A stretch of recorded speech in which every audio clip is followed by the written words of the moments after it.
নমস্কার, আমি মৌসুমি আবারও চলে এসেছি তোমাদের কাছে একটা নতুন রান্না নিয়ে। তো ডুমুর আর মাছের ডিম দিয়ে একটা রান্না দেখাবো।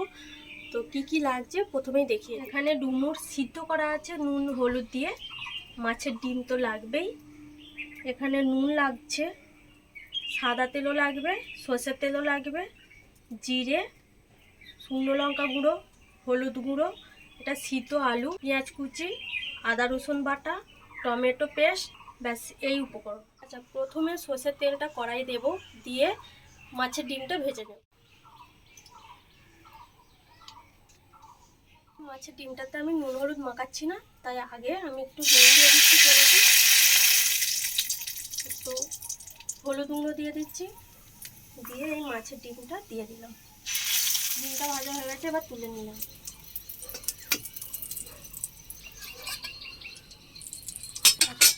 এবার ডুমুরটা ভেজে তুলে নেব।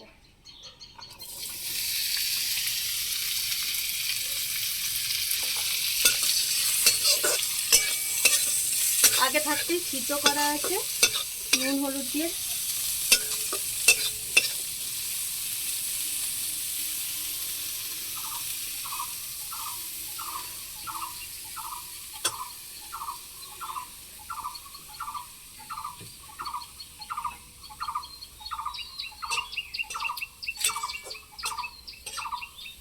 আচ্ছা, ডুমুরটা ভাজা হয়ে গেছে, আমি এবারে তুলে নেব।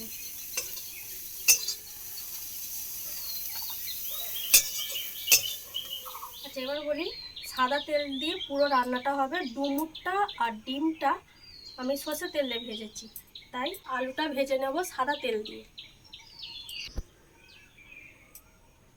এটা সিদ্ধ করা আলু আমি তেলের মধ্যে দিয়ে দিলাম।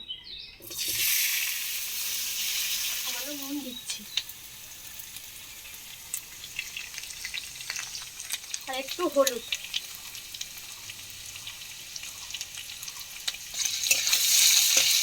নাড়াচাড়া করে নেবো। ভাজা হয়ে গেছে, এবার তুলে দেব।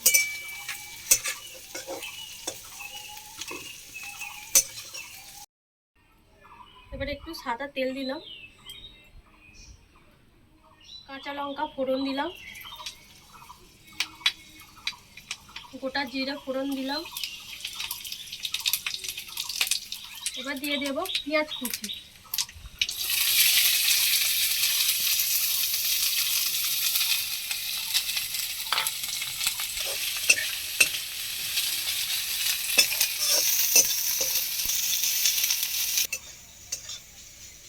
এবার দেব আদা রসুন বাটা।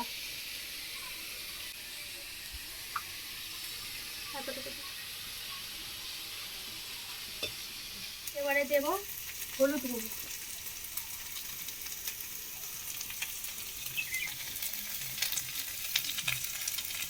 সামান্য লঙ্কা গুঁড়ো। এবারে দেব টমেটো পেস্ট, পুরোটাই দিয়ে দেবো।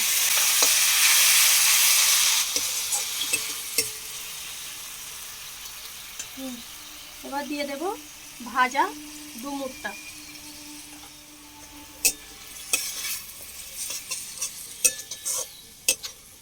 এই যে দেখছো তেল ছাড়ছে, এবারে দিয়ে দেবো মাছের ডিমটা।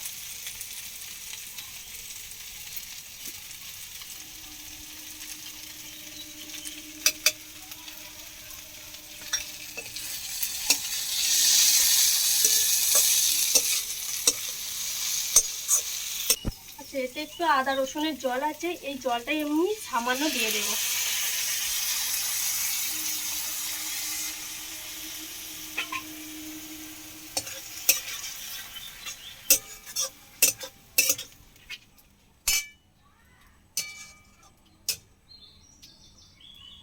এই ভাজা আলুটা দিয়ে দেব।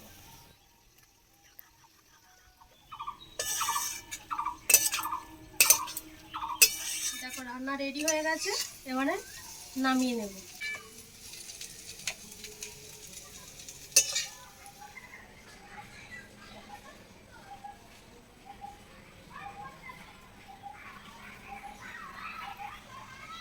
তোমরা তো ডুমুতে অনেক তরকারি খেয়েছো, অনেক ঝোল খেয়েছো, অনেক রকম রান্নাই খেয়েছো।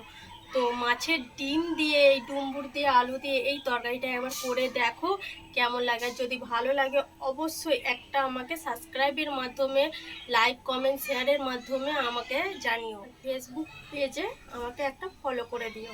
আর এর কি নাম রাখা যায় তোমরা কিন্তু এর মাধ্যমে বলে দিও, আমি কিন্তু এর নাম দিইনি। ধন্যবাদ।